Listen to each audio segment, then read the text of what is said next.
Welcome to the Compassionate Leaders Circle podcast. For thousands of years, the sages have known that compassion is a powerful force for good. In the last 2 decades, compassion scholars caught up with these sages, proving that there is an ROI to building loving communities and businesses. This podcast features leaders who can teach us about the power of compassion. It is my great pleasure to welcome Kevin Eikenberry and Wayne Turmel, who are co-authors of an amazing book called The Long Distance Team. I'm very excited about talking to you both because remote work and hybrid teams are such a hot topic, but they're also my everyday because I have a team and I have clients all over the world and partners all over the world. So I'm excited about being a student today.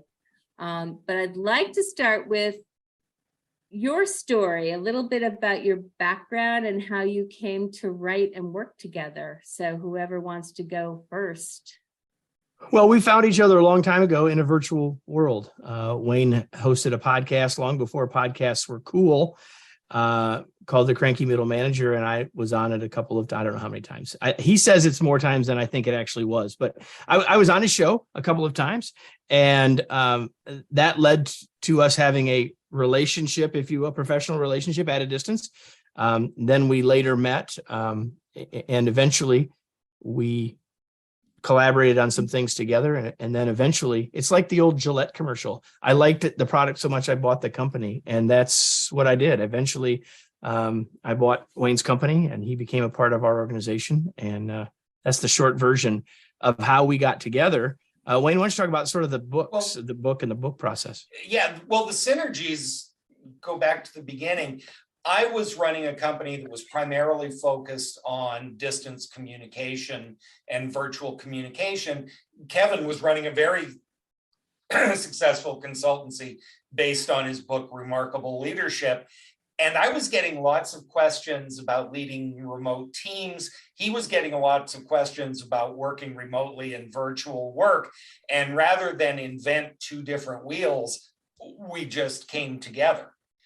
And so when the idea for Long Distance Leader came out, which was in 2018, we had been standing on that corner, if you will, for a while. I have spent almost 20 years looking at remote work and virtual communication.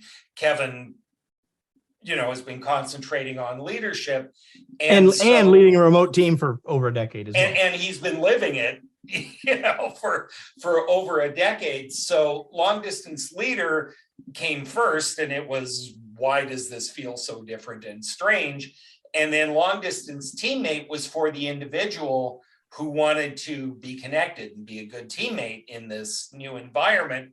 And so Long Distance Team is kind of the logical culmination, because you can do your best to be a good leader and do everything you can to be a good teammate.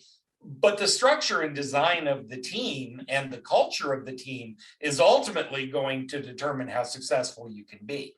So this is the logical culmination of that, if you will. And interestingly, Kevin and I have known each other the better part of 15 years. We have never been in the same room at the same time more than 4 times a year. And this is the 3rd book. And in the last 2, we did not see each other physically at all during the writing of them. 100% true. So it can be done. So we're going to dive deep into this long distance team and leadership and culture. But before we do, as a writer, how do you co-write a book? What is your process for that? Well, I don't know what other people's process is, but I've written 3 with Wayne, and I wrote a book called From Bud to Boss with Guy Harris. And I can tell you what our process is. Yeah. And our process is you have an outline for the book, and you identify what the chapters are going to be, and you know what you're going to write about.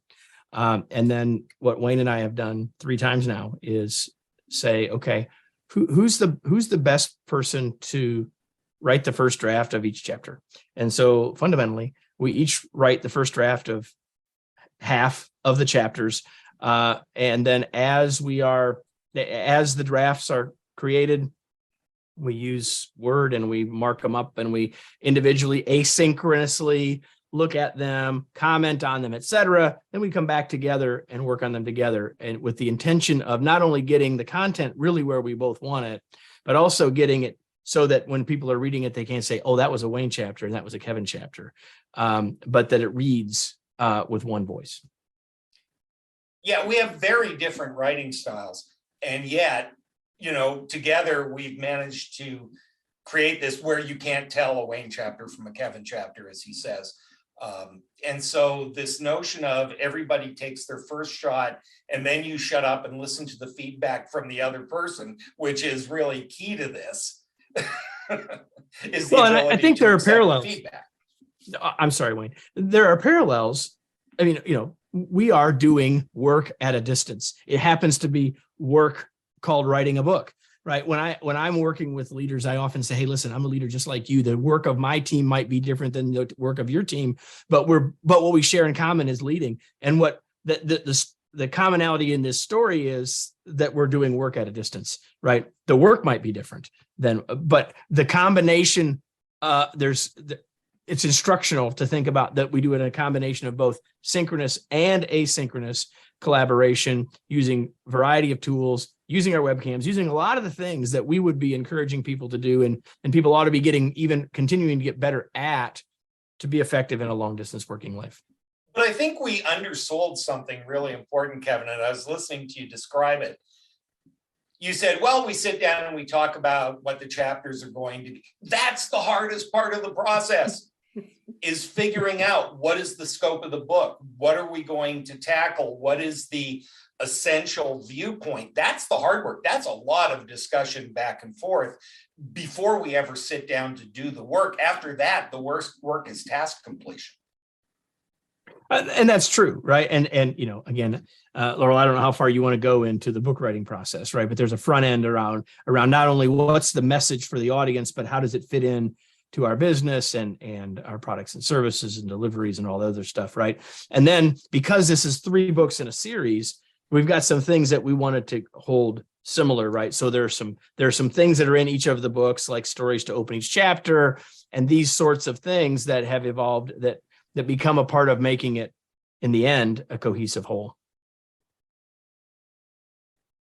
I know, I love that. And I love that it's a real demonstration of how effective remote working can be. Because you are a team of 2 that knows how to produce things and produce things well. I'm also curious about the 4 times a year when you're together. How is that different than when you're online?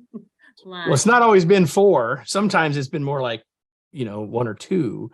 In this case, it's not just Wayne and I, but because, he is one of the members of our team.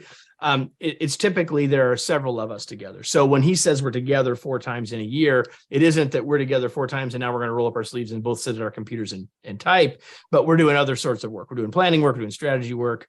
We might be at a conference at the same time, but speaking together or something like that. You want to add anything to that, Wayne? No, I think that's, my point of saying that, it was a rough average. I mean, when I lived in Chicago, I could drive down to Indianapolis 3-4 times a year, or if something came up, it's a 3-hour drive, it's easy. Now I'm in Las Vegas, and oh, by the way, we lost 2 years to a germ. So, it's not like it's this steady cadence of meeting.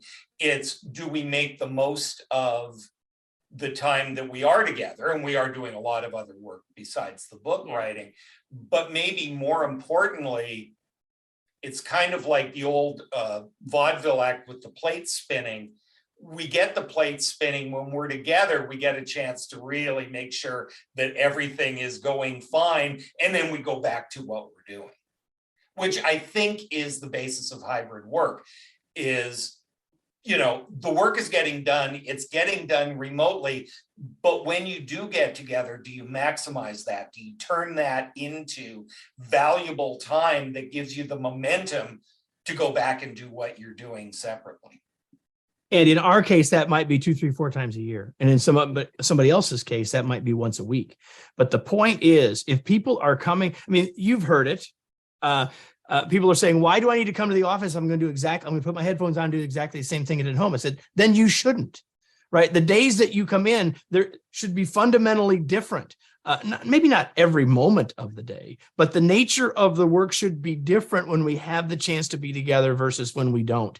And so taking advantage of that, getting those plates spinning a little bit faster, re-energizing the team, building our relationships, further building trust. Can we build relationships and trust at a distance? 100%. Are there benefits to doing it together? 100%. And we should be taking advantage of the advantages of being in proximity and the advantages of being by ourselves. That's actually, what Kevin just said is so important, because we sometimes get looped in with the remote work advocates and zealots who are never darken the office's doorway again, and death to the commute and all that good stuff. And really what we're talking about is every company is different, every organization is different, every team is different, and everything starts with the work that needs to be done.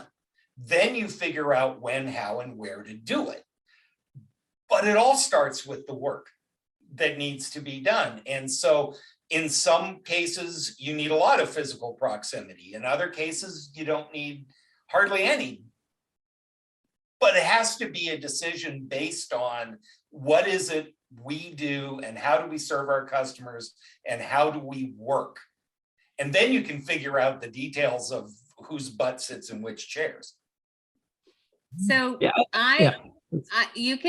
so my position, based on my observations of myself and other companies in this time, is that remote work can work beautifully, hybrid work can work beautifully, and in-office work can work beautifully. Like, none of them are superior to the other, really. And we're living in a time where, and you both probably know statistics better than I do, but I recently, I think I saw something on CNN where they posted 2 jobs. One was completely remote, one was in the office. 7 times as many resumes were gotten for the remote work. So there's an economic push, I think, a reality of labor that remote work is not going away. Right? No chance is it going away, right? Like, we published the Long Distance Leader in 2018, and we said, hey, the trend then was more remote work, right? Because of technology, because of globalization, because of a variety of factors, it was already happening. We were already moving that way. And then we had a virus and the genie was out of the bottle. And we are now living in a time that, our grandchildren are going to read case studies about how we worked through not just 2020, 2021, but now, about a time when society views work differently, thinks about the options of work differently. People are considering how work fits into their life differently, and technology and experience now allows us to think differently about when, where, and how work happens. And to Wayne's point earlier, our belief is that organizations, leaders, individuals need to figure out what works best for them to get great results and to take care of people. And that's been a theme throughout all of our books. So even though we talk about long distance, and as Wayne said, people may want to put us into that category, we're really saying, hey, this is the reality. Let's make sure if we're going to do it, we do it exceptionally well, taking advantage of it and thinking about the things that will help us do it exceptionally well, rather than saying someone's going to win and someone's going to lose. We're either all going to come back, which some people want, or no one's going to come back, which some people want. But most of the research actually says that people are perfectly happy coming into the office once in a while, right? At the end of the day, for the reasons that Wayne was talking about earlier. Yeah, I think that when we start talking about numbers, we have to realize 2 really important things happened during the pandemic that had not happened in the industrial work period, right? Number one is we found out through forced experimentation that a lot of jobs that people didn't think could be done remotely can be done perfectly well. Actual productivity dropped very little during the pandemic. So if a job can be done remotely? Should it be? I mean, that's a question we didn't ask before because we just didn't think it was possible. The second thing that happened, and this is really important, and this is why, as Kevin says, we don't know what is going to happen, is that when you give people 2.5 years to stop and think about what they're doing and why they're doing it, and is this what I want to keep doing? Turns out people are going to make some different decisions than they do when they're just scrambling as fast as they can. Give you an example. For years, we were hearing there was going to be this wave of retirements, and it never came. And it never came for a couple of reasons. One is, people would want to retire, and then companies would say, tell you what, come work for us as a consultant and you can keep working and, we'll make it work on the books. And that was great. But the other thing was people were used to it and they were perfectly happy to keep working, and there was no desire to retire. Suddenly, with health issues and then people being home and going, oh, this is a good thing. A lot of those people that were scheduled to retire over the last 10 years finally said, the heck with it, I'm done. And a lot of that was, you know what? I'm not going back to the office. The heck with it. Yep. They didn't mind the work, but like once they saw something different. Here's another thing that's interesting and different is that this conversation is different in the US than it is in the rest of the world, for a variety of factors, including the fact that we have much longer commutes in general in the US than in the rest of the world. Stuff that I've read just in the last few days from the Wall Street Journal says that, occupancy rates in the US, 40 to 60%, office occupancy of pre-pandemic levels, Western Europe, 80, 90%, Asia, 110%. So the conversation that we're having is a different one in some ways than in other parts of the world. And that's important for us to talk about because you might be leading a team that's got people around the world. And so one more reason why their perspective, on top of the 15 other reasons, why their perspective might be different and why what they're thinking about and what they're worried about and what they're considering are different than what you're thinking about, if you live in Peoria or wherever, right? There's so many directions we can go because I love this conversation so much. I want to kind of go back to some of the basics that you share in the book, which include what is a team and what is culture. Can you talk about those two things? Because they're so important. Well, I'll take culture and let Wayne take team. So we think that culture is pretty simple, that it's the way things are done around here. And whenever you put a group of people together for any length of time, you have one. And so people want to make it fancier than that. And they want to put a bunch of words around it. And some people want to think, well, when we went home, we didn't have one anymore. No, you still have one. It might be different than you had pre-pandemic.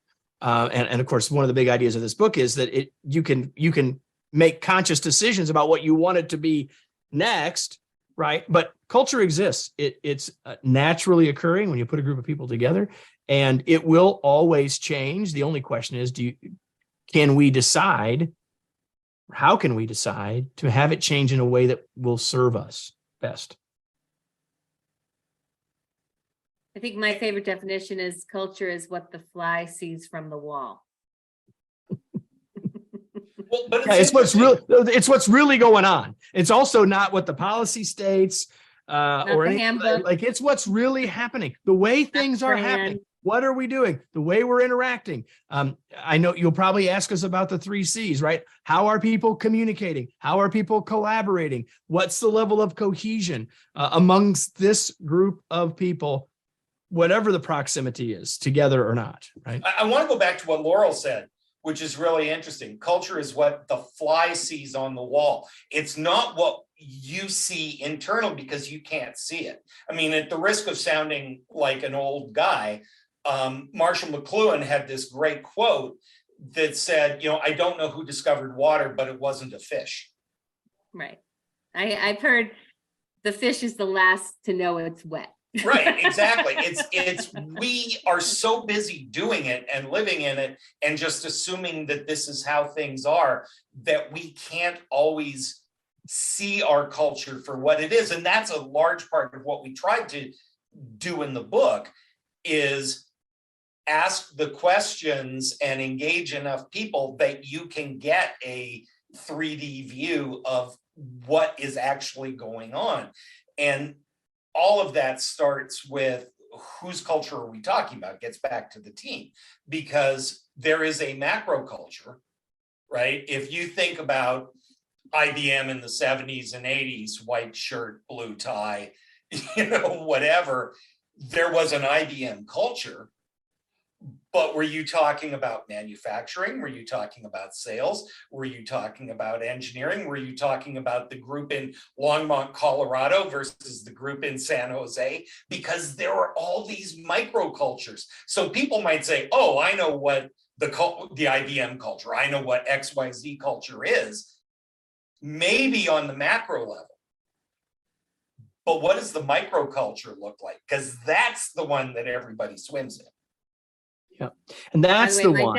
My dad was an IBMer, so I'm an IBM kid. So I enjoyed the IBM family culture, which included, this is culture from a 5-year-old's viewpoint, walking into the IBM plant in Owego, New York, and there was gigantic piles of gifts, depending on if you were a girl, a boy, and your age. So you would go in and run to the box and get your present, and Santa Claus would be there. So anyway, and my dad was he was the renegade that wouldn't wear white shirts. So he had but the point is culture, but yeah. I think that I'm glad that Wayne brought up micro and macro, because and that's a perfectly wonderful example. And even if, some of those who are listening weren't born in the 70s, you still understand it, right? Because you can walk through a company's offices and even feel it. You can feel it, and then you can see the differences, like the video camera or like the fly would notice when you walk from one department to the next. And so as an individual or as an individual leader, we have the opportunity to say, what do we want that to be? And that's one of the big things we're trying to do with this book, is for people to say, okay, what's the culture that we aspire to? How do we really want to work together? How do we want to get great results? How do we want to get great results, have a good time, and not kill ourselves, right? Not be burnt out, have a great life and get great work results. And it requires culture to do that. And we try to give you a roadmap to help your team figure that out and then operationalize it.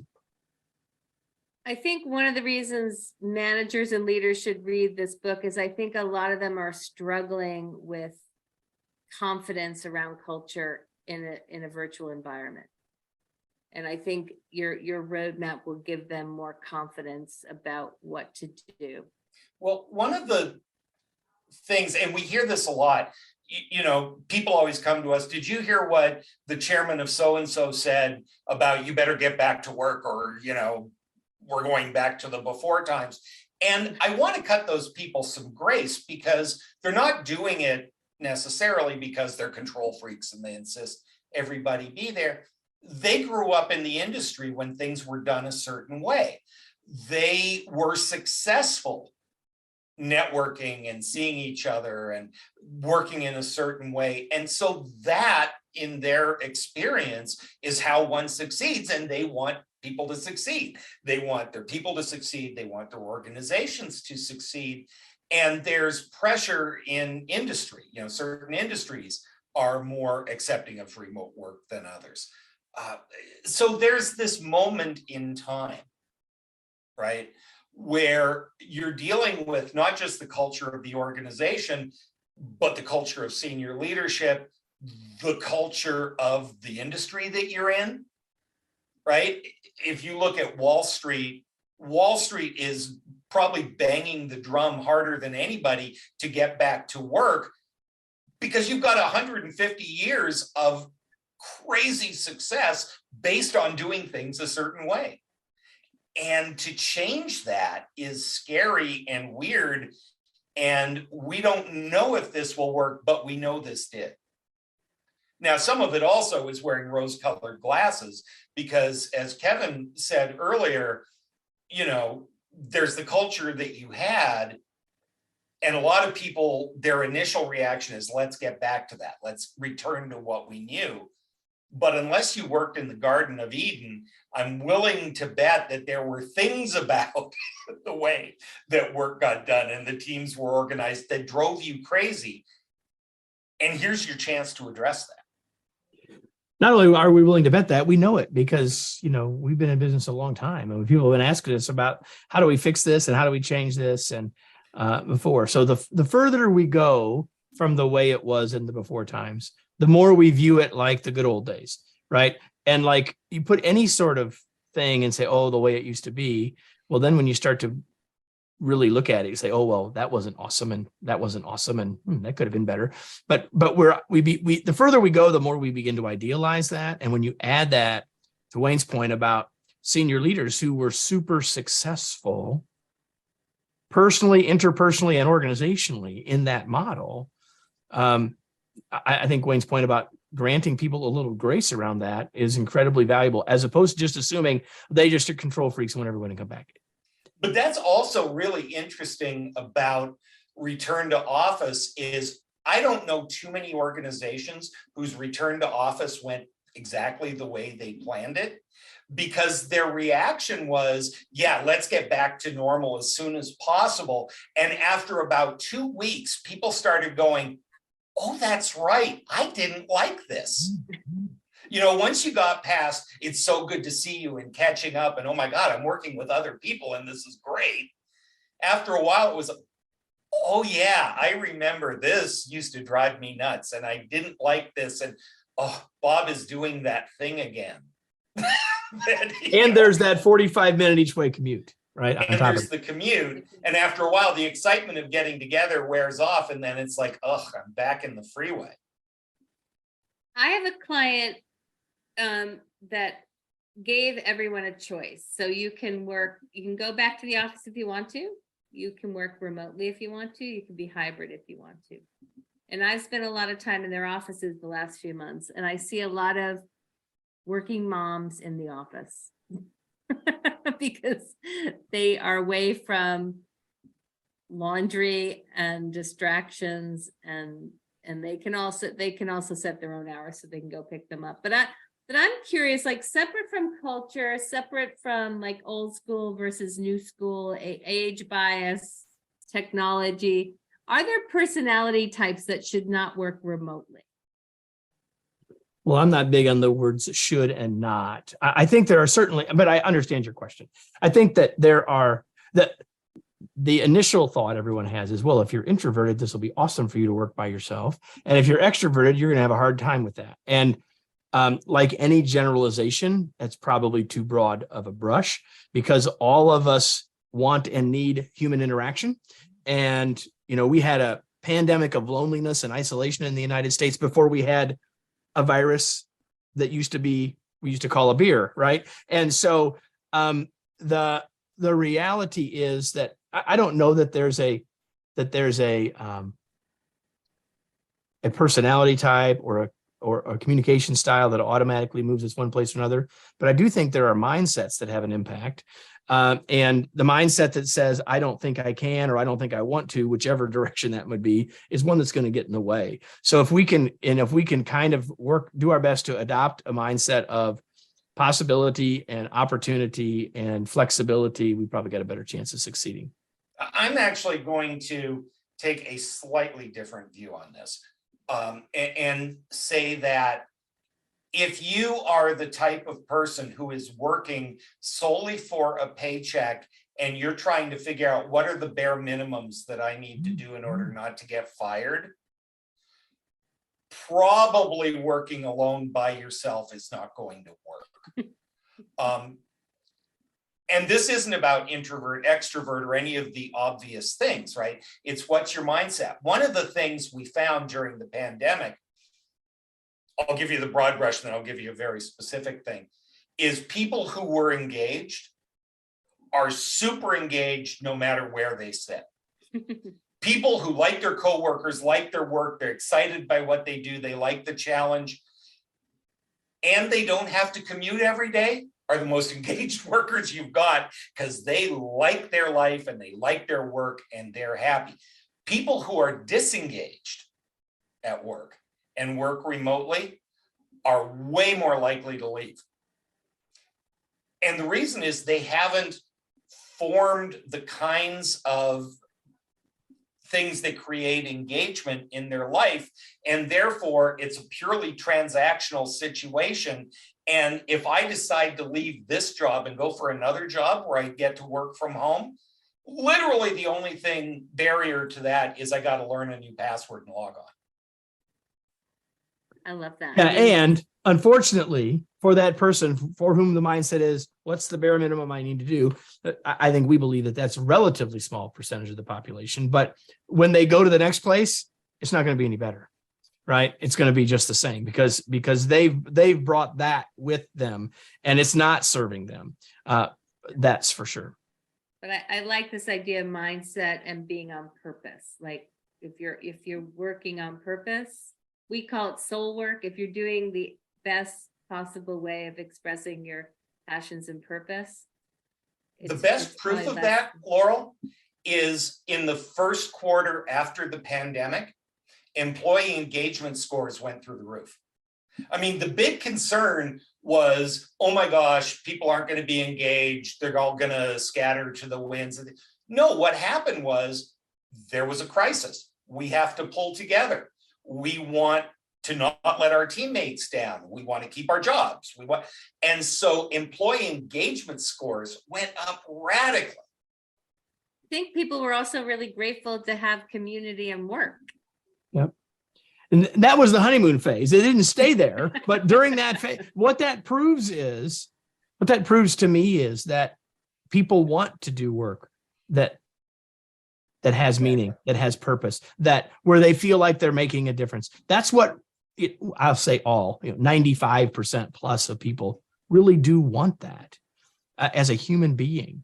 And we can create that environment and help people make that choice regardless of where they work. Some people need to hear that to say, can people be engaged in the office? Yes. Some people listening need to hear, can people be engaged working from home? And the answer to both is yes. It's a choice that people make. We as leaders can do things to help them make that choice, and to improve the chances that they make that choice to say, I'm in, I'm committed, I'm engaged. And it doesn't have to be about where they're physically working. So back to the book and the advice that you give, and also your just expertise. So if one of our listeners or many of our listeners right now are leading a virtual team and it's going well, but they want it to be excellent, what's some advice or tips or tricks or guidance you can give them right now that can help them go from a good team to an excellent team in a virtual environment? You want to go first, Wayne? No, I want you to go first, because this is your bailiwick, brother. I mean, you do this every day.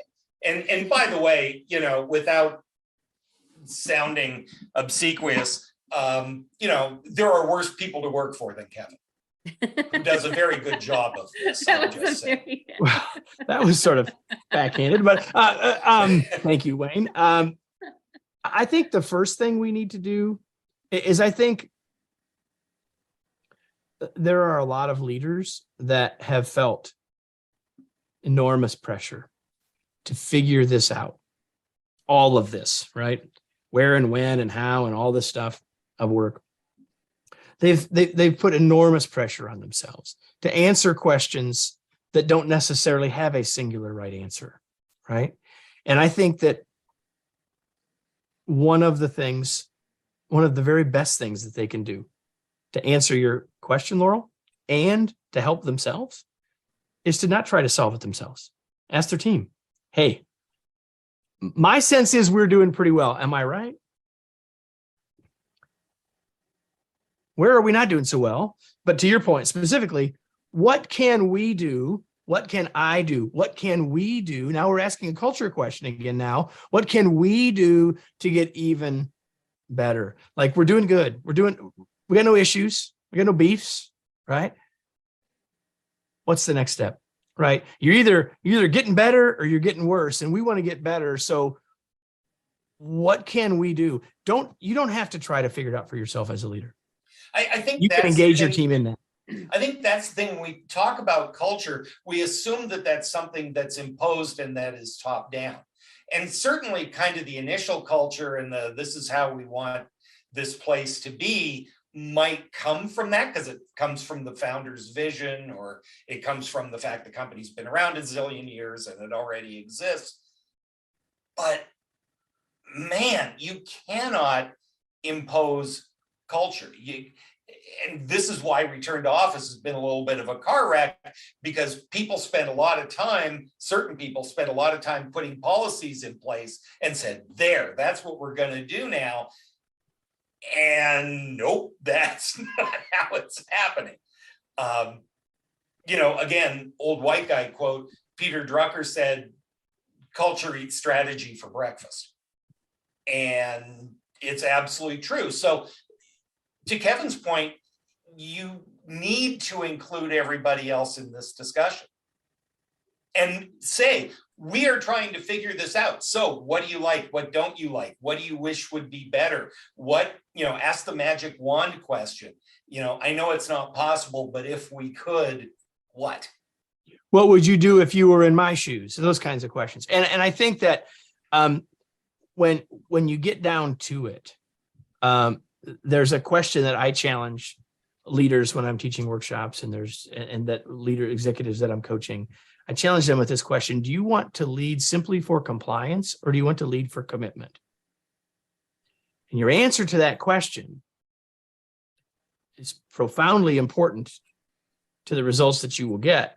And if we truly want to lead for commitment, which most will say quickly that's what they want to do, then it leads us to do all the kinds of things, Laurel, that you've encouraged us to talk about during this conversation, which is to engage the group, listen, shut up, observe, be curious, all of those kinds of things, because this isn't us or them. This is not we or they, it's us. It's all of us together. And if we want to get great results, leadership is simply this, getting great results with and through others. And that means it's the merging of the folks doing the work and the folks ultimately responsible for those great results working together to get there. And I think that is at the core of what we believe, and it's at the core of what this book is about. Like, how do you design a team? How do you create a culture? You come together and work on it together. And the book gives you a bunch of ways to help you actually do that. The other thing, and this is why, part of the reason people wanted to put a strategy in place, and when we go back to the office, this is how we're going to do it, is they were fine with not going to the way it was in the before times. They just wanted to know. They were tired of the ambiguity. They just wanted something to feel solid. And it's not going to work that way. When you engage other people in the culture conversation, it's going to be messy and it's going to be awkward. And they may show you things you don't want to see, or you may find out that the assumptions you're working under are wrong. And that's where one of my favorite phrases that Kevin has, and unfortunately he invented it the minute the book went to press, which is pilot before policy. And a lot of organizations went with policy first and then tried to cram everybody in it. And you That's may a find good one, Kevin. Pilot before policy. Yes, the book was already, in bed before I said it. And then I said it, I'm like, that's pretty good. And then now Wayne says it all the time. So. Well, I'm very proud because I feel like I followed your advice today, because I had a team meeting today. And we had we usually do like an opening circle, like a icebreaker, kind of arrive there sort of thing. And I asked what was the highlight for their history. So some of the people on the team have worked with me for years, and others are new.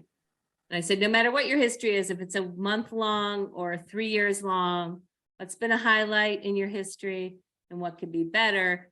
And we kind of threw out the agenda and talked about communication and transparency for the whole meeting because of the input from that. And I think, and at the end, one of our new colleagues was like, can we have these meetings every week? No, we have work to do, darn Maybe it. not every week, but we can have it I again. said, I'll Right. think about that. I think they're more potent and we have them once a month, but I'll think about that. So I think that's an example. I mean, the reality is my team, like many teams, I'm with them on Zoom. Most of the, we do see each other physically once or twice a year. Maybe, some positions like sales, I'll see them more often. And I don't really know what's going on unless I ask them questions and I dig deeper. And I think some of that is just space, creating time and space and not feeling too attached to, well, we have 45 minutes, so I have to get through these 10 things. I think throwing out the agenda is probably a good tip too. Yeah, let me add one thing to that. Whether it's in the group team meeting or whether it's in your one-on-ones, I'll frame it from the one-on-one and say that if we want the time, if we value finding out how they're doing, trying to be more empathetic, trying to get their perspective, trying to check in on their mental fitness, all of those things, then you have to start there. It has to be the first thing that we do. So if I have a meeting with Wayne, he keeps a list that he calls his Kevin list, and I have a Wayne list. But the first thing we do is talk about how we're doing, what's going on, and not just work and weather, right? And if we do that first, and sometimes that might take longer, Laurel, to kind of opening the question in your bigger meeting. But if we don't do it first, we won't get to it. And by doing it first, we get to it, but we're also, as the leader, telling our team members through our actions that they matter and that my boss cares. And sometimes when we're at a distance, people start to wonder those things. Well, and the dynamics of the meeting are such that there are two problems with working remotely or working hybrid. And one of the things is that you're missing all the visual cues, even if you're on camera and all that stuff. It's obviously clearly not the same. The other thing that's different is there's white space. There's a lot of white space. We've talked, we've set expectations. I trust you to go get the work done, but I don't know what's happening in that time. And if we've got a good relationship, if we've built trust, if you've given me no reason to suspect otherwise, I'm going to be trusting and give you that space. The minute I start to get suspicious or leery or get the sense that something's wrong, we try to compress that white space and fill it up. And once it starts to go bad, we seldom assume the best case scenario. So what you have to do is you have to do those check-ins, those emotional, psychological, social check-ins with our folks so that we can allow that white space to exist.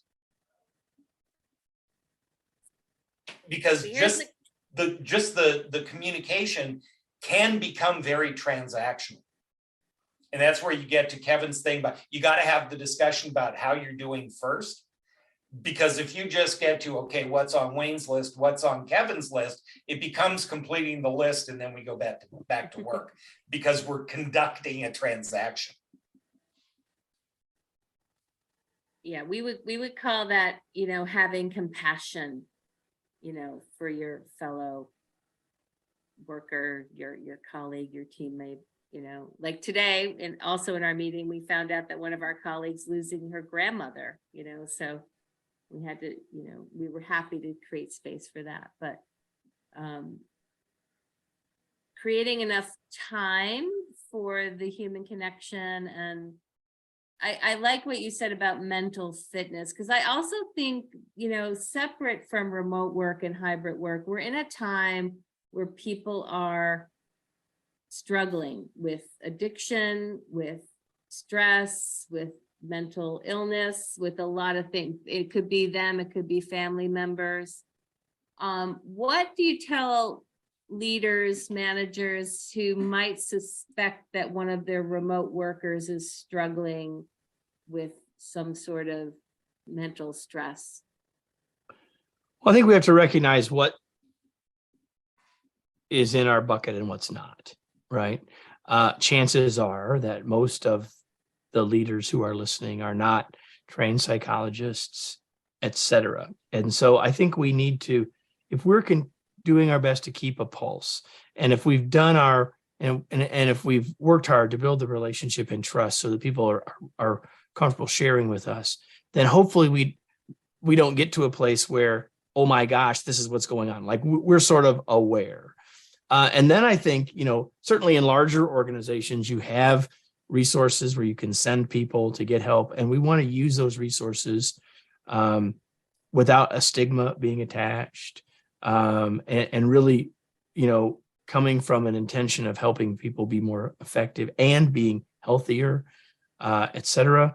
And so, and if we're in a smaller organization where maybe those resources don't automatically exist, then we as leaders need to be figuring out what can we do to help people get the help and support that they need, that goes beyond what we're capable of delivering, both based on our training and honestly based on our role, because we're still their boss, which isn't exactly this, doesn't always serve us in helping them in those other ways.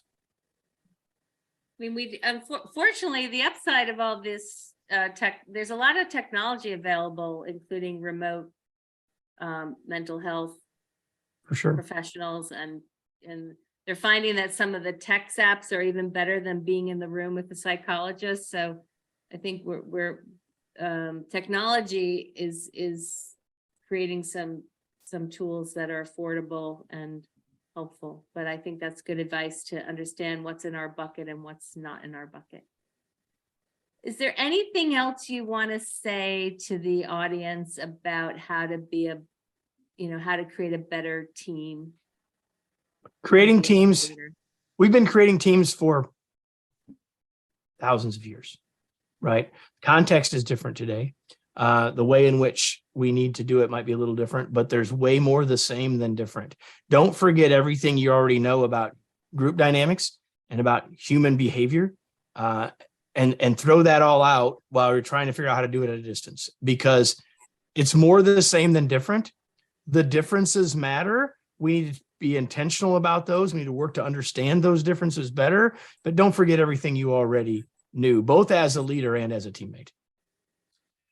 And the other thing that I would say, and this sounds self-serving because our job is to sell a book, right? And amazingly enough, what I'm about to say is in the book. It's very, very hard to ad-lib or improv the kind of deep thinking and questions that we need to ask when we're looking at especially at the structure and design of our team. It's easy to get caught up in emotion. So have a framework, whether it's ours or whether it's somebody else's, I don't care. But plan ahead of time. What questions are you going to ask, and who are you going to ask, and what are you going to do with that information, so that you can be very rigorous in your inquiry and not get caught up or hang up the phone and go, oh man, you know what I should have said. But have a structure and a format to do that inquiry with. It's just so important. And I will plug all three of your books, because I'm a big proponent of well-written, well-organized leadership books as a way to learn about and not necessarily learn, but become excellent and become contemplative around being a better leader, about being a better compassionate leader. I don't think being in webinars and listening to podcasts are the same as reading a good leadership book. I believe that you need to pick something up, read it, think about it, put it down, revisit it the next day. There's something beautiful about picking up an actual paper book. So pick up these 3 books. Kevin and Wayne, please tell us how we can get in touch with you and how we can get your books. Well, if you can spell our names, Wayne Turmel or Kevin Eikenberry, you can find us on LinkedIn. We're both active there. It's a good place to find us and connect with us and tell us where you found us. And we'd love to be connected with you there. You can certainly go to our main company website, which is my name, Kevin Eikenberry, KevinEikenberry.com, KevinEikenberry.com. You can go there to learn about all of the variety of things that we do. Find our podcasts, find newsletters, find our blog, and find all of the products and services that we offer. But specifically related to the book and to the books, you can go to longdistanceteambook.com. And we hope that you'll do that.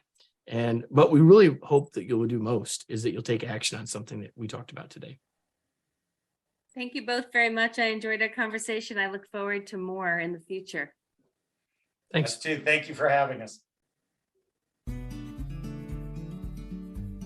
Thanks for listening to the Compassionate Leaders podcast. You can learn more about us at compassionateleaderscircle.com. Please join us each week as we shine a light on compassionate leaders making a positive impact on their communities and the world.